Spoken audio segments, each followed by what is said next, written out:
불과 몇 주 전 중국 SNS에 올라온 단 3분짜리 영상 하나가 폭발적인 반응을 일으켰습니다. 이게 진짜냐? 라는 질문과 함께 수백만 조회수를 기록한 이 영상은 어떤 특수 효과나 화려한 편집 기술을 사용한 것도 아니었죠. 단지 한국의 시골 마을에서 발견된 무인 시스템을 담고 있을 뿐이었습니다. 중국 네티즌들은 처음에 가짜다, 연출이다라고 비난했지만 이내 진위 여부에 대한 열띤 토론이 시작되었지요. 이 얘기는 바다 건너 일본의 한 다큐멘터리 감독에게도 전해졌습니다. 그의 이름은 타나카 류스케.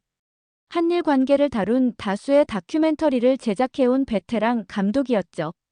처음 그는 코웃음을 쳤습니다. 또 한국의 이미지 세탁 전략인가 보군. 외국인에게 보여주기 위한 연출된 쇼에 불과해. 하지만 그 영상은 계속해서 그의 머릿속을 맴돌았습니다.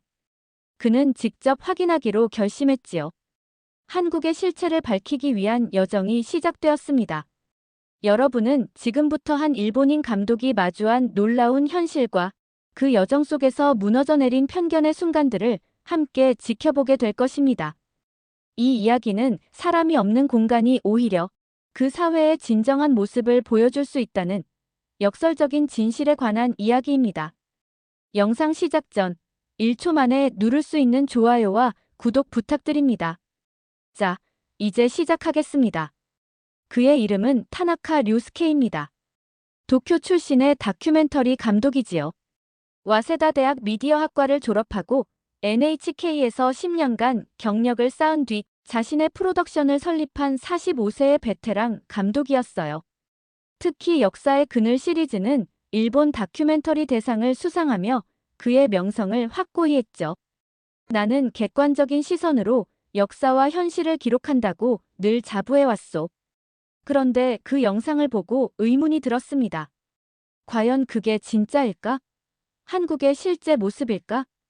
타나카가 처음 영상을 접한 건 어느 봄날 아침이었습니다. 그의 블로그 독자 중 한 명이 보내온 링크였지요. 감독님, 이 영상이 중국에서 화제인데 한번 봐주세요. 진짜일까요? 링크를 클릭한 타나카의 눈앞에 펼쳐진 영상은 중국인 여행 유튜버 리웨이가 우연히 들른 강원도의 작은 마을을 담고 있었습니다. 리웨이의 목소리가 흘러나왔죠. 여러분, 제가 길을 잃었다가 발견한 이곳을 보세요. 사람이 없는 기차역이에요. 표 파는 직원도 검표하는 사람도 없습니다. 그런데 모든 것이 완벽하게 작동하고 있어요. 카메라는 작은 시골 기차역을 담고 있었습니다. 창구도 역무원도 없는 역에 자동 발매기 한 대만 덩그러니 놓여 있었죠. 승강장에도 감시 카메라가 보이지 않았습니다. 그저 열차 시간표와 안내문만이 정갈하게 게시되어 있을 뿐이었죠. 이제 마을로 가볼게요. 여기 뭐가 있네요. 리웨이의 카메라는 도로변 작은 판매대로 향했습니다. 신선한 감자와 고구마가 바구니에 담겨 있고 옆에는 작은 저금통과 손글씨로 쓴 안내문이 놓여 있었죠. 감자 한 봉지 3,000원, 고구마 한 봉지 5,000원. 돈은 통에 넣어주세요. 거스름돈은 스스로 가져가세요. 가장 놀라운 장면은 마을 입구 작은 정자였습니다. 그곳에는 분실물 보관함이라고 쓰인 나무 상자가 놓여 있었고 그 안에는 장갑, 모자, 심지어 지갑까지 그대로 보관되어 있었습니다. CCTV도 감시하는 사람도 없었죠. 여러분, 믿기 힘들겠지만 이건 연출이 아니에요. 제가 우연히 발견한 한국 시골의 일상입니다. 과연 이런 시스템이 어떻게 유지되는 걸까요? 영상을 본 타나카는 의심의 눈초리를 거두지 않았습니다. 분명 관광객을 위한 특별한 장소일 거야. 아니면 홍보를 위해 만든 가짜 세트든가. 그는 블로그에 이런 비판적 분석을 올렸지요. 하지만 댓글은 예상과 달랐습니다. 직접 가서 확인해보는 게 어떨까요? 가짜가 아니라면 정말 흥미로운 문화적 현상이네요.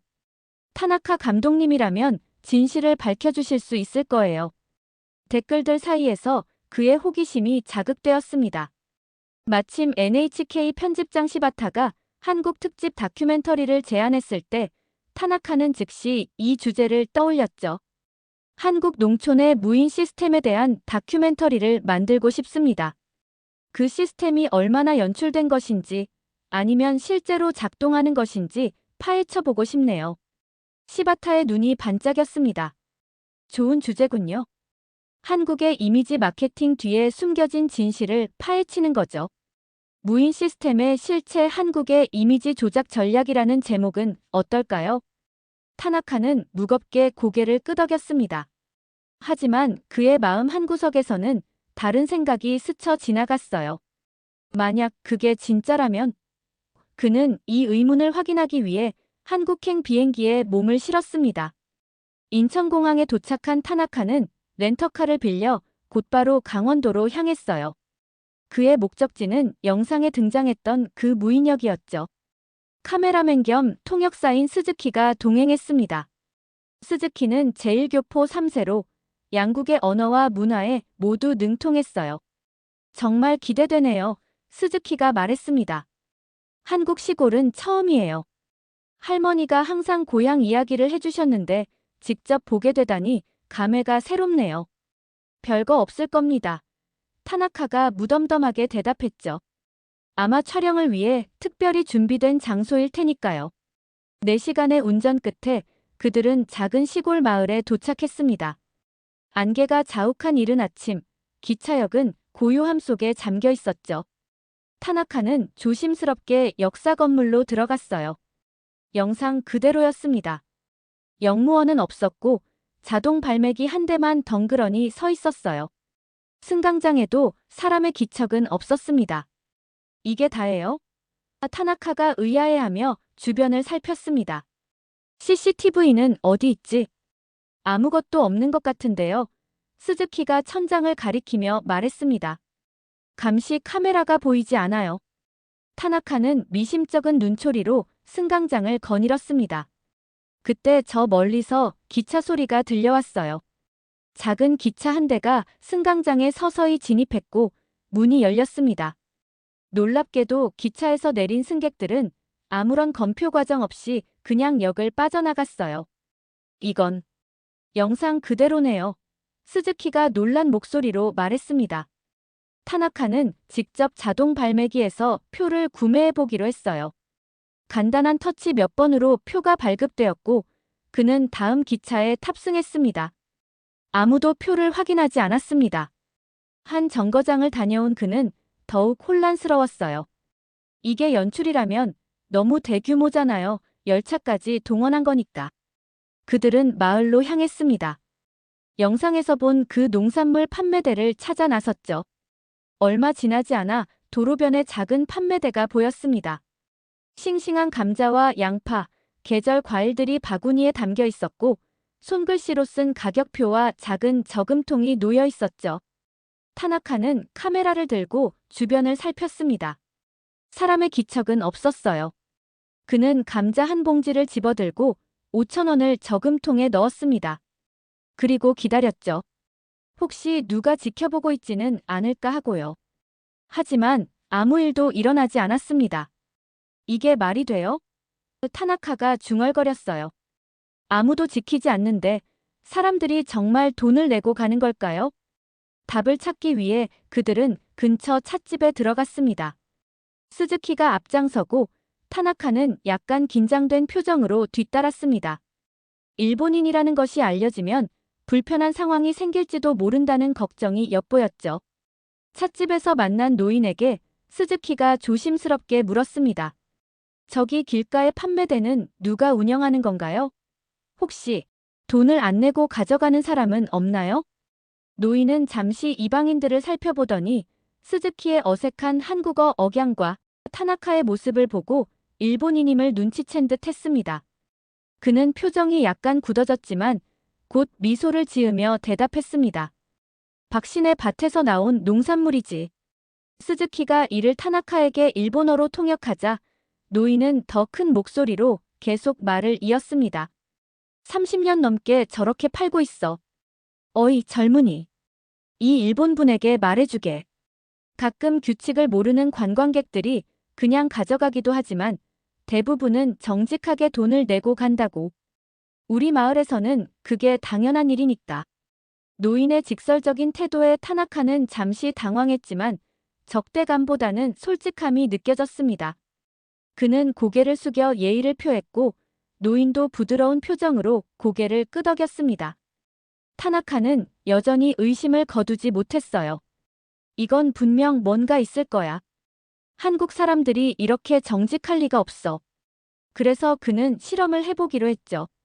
그날 저녁 일부러 지갑을 마을 입구 정자의 분실물 보관함 근처에 떨어뜨려 두었습니다. 지갑 안에는 5만 원과 자신의 명함이 들어있었죠. 내일 아침이면 사라져 있을 거야. 하지만 그의 예상은 완전히 빗나갔습니다. 다음 날 아침 그 지갑은 분실물 보관함 안에 고스란히 놓여 있었습니다. 돈 한 푼 빠지지 않은 채로요. 이게 가능한 일인가요? 타나카의 목소리에 당혹감이 묻어났습니다. 더 놀라운 일은 그때부터 시작되었습니다. 그들은 마을을 돌아다니며 더 많은 무인 시스템을 발견했습니다. 무인 도서관, 자율기부함, 열쇠 없이 운영되는 주민 공동 창고까지. 모든 것이 감시 시스템 없이도 완벽하게 작동하고 있었습니다. 타나카는 마을 이장님을 만나 인터뷰를 요청했어요. 70대 노인인 이장님은 호탕한 웃음과 함께 그들을 반겼습니다. 우리 마을이 특별한가요? 전혀 그렇지 않습니다. 한국 농촌은 대부분 이런 식으로 운영되지요. 신뢰와 배려가 없으면 시골 생활은 불가능합니다. 하지만 도둑이나 사기를 치는 사람은 없나요? 타나카가 물었습니다. 물론 가끔은 있지요. 하지만 그런 사람들 때문에 우리 모두의 신뢰 시스템을 무너뜨릴 수는 없습니다. 한 사람의 불신보다 100명의 신뢰가 더 중요하니까요. 타나카는 점점 혼란스러워졌습니다. 그가 알던 한국의 이미지, 그가 만들어온 다큐멘터리 속 한국의 모습과는 너무나 달랐기 때문이죠. 그의 마음속에 균열이 생기기 시작했습니다. 촬영 나흘째, 타나카는 잠을 이루지 못했습니다. 그의 머릿속에는 지난 며칠간 보고 들은 모든 것들이 빠르게 회전하고 있었죠. 그는 조용히 숙소를 빠져나와 마을 뒷산으로 향했습니다. 동이 트기 시작하는 새벽녘, 산 정상에서 바라본 마을은 평화로움 그 자체였어요. 내가 지금까지 무엇을 하고 있었던 걸까? 그는 자신이 제작한 다큐멘터리들을 떠올렸습니다. 한국의 부정적인 면만을 집요하게 파헤쳤던 그 작품들. 과연 그것들이 진실이었을까? 아니면 그저 자신의 편견을 확인받기 위한 도구였을 뿐일까? 같은 날 오후, 타나카는 작은 초등학교를 방문했어요. 그곳에서도 놀라운 광경을 목격했죠. 학교 건물에는 문이 잠겨있지 않았고 운동장 한쪽에 놓인 체육기구들도 자물쇠 없이 개방되어 있었습니다. 교장 선생님은 미소를 지으며 설명했어요. 우리는 아이들에게 어릴 때부터 신뢰와 책임감을 가르칩니다. 자물쇠로 잠그는 순간 우리는 아이들에게 너희를 믿지 않는다는 메시지를 주는 거죠. 그래서 가능한 한 모든 것을 열어두고 대신 스스로 지키고 돌보는 법을 가르칩니다. 학교 실내 공간으로 들어간 타나카는 작은 매점 앞에서 발걸음을 멈췄어요. 매점에는 사람이 없었고 진열대에 놓인 과자와 음료 옆에는 작은 계산대와 돈통이 있을 뿐이었습니다. 학생들은 스스로 물건을 고르고 돈을 넣고 거스름 돈을 계산해 가져갔습니다. 이건 단순한 무인 시스템이 아니잖아요. 타나카가 중얼거렸습니다. 이건 교육이고 문화예요. 그날 저녁, 타나카는 촬영 노트를 펼쳤습니다. 그리고 처음으로 다른 방향의 글을 쓰기 시작했죠. 무인 시스템은 단순한 기술의 문제가 아니다. 그것은 사회적 신뢰의 결정체다. 감시가 없는 공간에서 사람들이 어떻게 행동하는지를 보면 그 사회의 진정한 모습이 드러난다. 타나카의 마음속에 있던 벽이 조금씩 무너지고 있었습니다. 그는 원래 계획했던 한국의 이미지 조작이라는 주제에서 완전히 다른 방향으로 나아가기 시작했어요. 다음 날, 그는 마을 주민들과 심층 인터뷰를 진행했습니다. 70대 할머니부터 청소년까지 다양한 세대의 이야기를 들었죠. 우리는 어릴 때부터 이웃의 것을 탐내지 않도록 배웠어요. 남의 물건에 손 떼는 것은 큰 수치라고 여겼지요. 할머니가 말했습니다. 저는 서울에서 일하다가 이곳으로 귀농했어요. 처음에는 이런 시스템이 낯설었지만 지금은 이게 당연하게 느껴집니다. 오히려 도시로 돌아가면 모든 게 잠겨 있고 감시 카메라가 있는 것이 답답하게 느껴질 정도예요. 30대 귀농인의 이야기였습니다. 학교에서는 정직 프로젝트라는 걸 해요.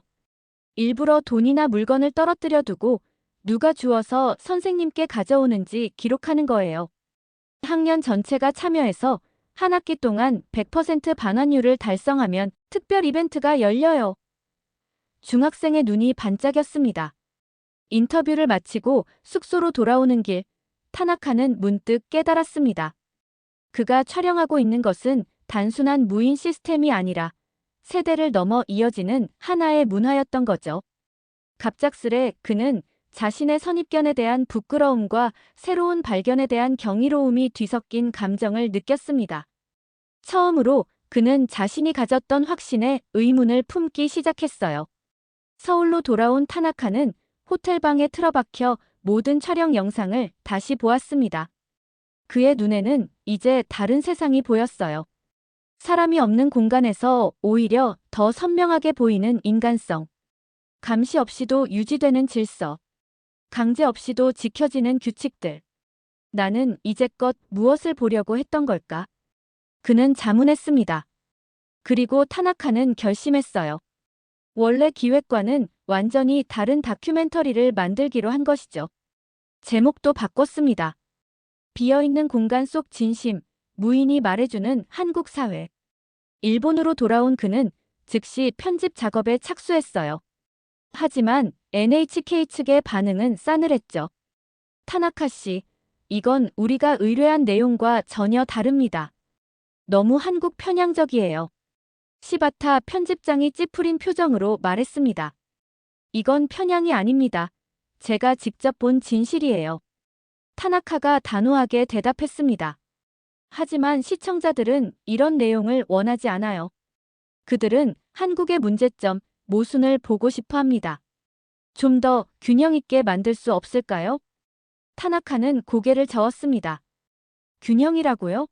진실을 왜곡하는 것이 균형입니까? 그렇다면 저는 이 다큐멘터리를 독립적으로 제작하겠습니다. 결국 NHK는 방영을 거부했고 타나카는 자신의 프로덕션을 통해 다큐멘터리를 완성했습니다. 일본의 보수 언론은 그를 한국의 세뇌당한 변절자라고 비난했고 온라인에서는 악성 댓글이 쏟아졌습니다. 그러나 동시에 특히 젊은 세대 사이에서는 다른 반응이 나타났습니다.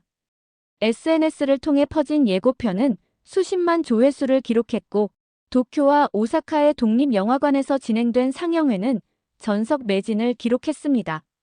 상영회 후 진행된 관객과의 대화 시간, 한 대학생이 손을 들었습니다. 타나카 감독님, 왜 갑자기 입장을 바꾸신 건가요? 정치적인 이유가 있었나요? 타나카는 잠시 침묵했다가 답했습니다. 정치적 이유는 없습니다. 단지 제가 오랫동안 구축해온 세계관이 무너지는 경험을 했을 뿐이죠. 우리는 모두 자신만의 진실을 가지고 있습니다. 하지만 때로는 그 진실이 사실은 우리가 보고 싶은 것만 보도록 만든 편견의 장벽일 수 있어요. 저는 그 장벽이 무너지는 것을 경험했습니다. 그의 다큐멘터리는 일본 전역의 독립영화제에서 상영되었고 젊은 세대 사이에서 한국에 대한 새로운 시각을 제시했습니다. 도쿄대 학생들은 이 작품을 계기로 한국 문화에 대한 관심을 키워나갔어요. 타나카의 다큐멘터리는 예상치 못한 방향으로 완성되었습니다. NHK의 방영 거부 후 그는 독립영화제를 통해 작품을 선보였고 특히 젊은 세대 사이에서 큰 반향을 일으켰습니다. 이 다큐멘터리를 통해 저는 많은 것을 배웠습니다. 타나카는 한 인터뷰에서 말했어요. 특히 우리가 얼마나 쉽게 선입견에 사로잡히는지, 그리고 그것이 얼마나 우리의 시야를 좁게 만드는지 깨달았습니다. 무인 시스템은 단순한 기술적 선택이 아니라 사회적 신뢰의 표현이었어요. 타나카는 이제 정기적으로 한국을 방문하며 양국 간의 문화적 이해를 돕는 작업을 계속하고 있습니다. 그의 경험은 일본 젊은이들에게 한국을 새롭게 바라볼 기회를 제공했고, 한국의 시청자들에게도 자신들의 일상에 녹아있는 문화적 가치를 재발견하는 계기가 되었죠. 무인 시스템은 단순히 인건비를 절약하는 방법이 아니라 사회적 신뢰와 공동체 의식의 결과물입니다. 이런 시스템이 작동하기 위해서는 개인의 양심과 공동체에 대한 책임감이 필요합니다. 처음에는 이를 의심했지만 이제는 깊이 존중합니다. 영상을 시청한 사람들의 댓글도 다양했습니다. 한국에 살면서도 이런 무인 시스템의 의미를 깊이 생각해 본 적이 없네요. 새로운 시각을 갖게 되었습니다. 일본인으로서 타나카 감독님의 여정에 공감해요. 이웃나라에 대한 편견을 버리는 것이 얼마나 어렵고도 중요한지 보여주셨네요. 모든 사회에는 서로 배울 점이 있다는 걸 다시 한번 깨닫게 되는 다큐멘터리입니다. 이 다큐멘터리는 무인 시스템이라는 소재를 통해 더 큰 질문을 던집니다. 우리는 서로를 얼마나 신뢰하고 있는지, 그리고 그 신뢰가 어떻게 사회를 형성하는지에 대해서요. 여러분의 생각과 경험도 댓글로 나눠주세요. 좋아요와 구독으로 더 많은 다큐멘터리 콘텐츠를 응원해주시면 감사하겠습니다. 다음 새로운 이야기로 찾아뵐게요.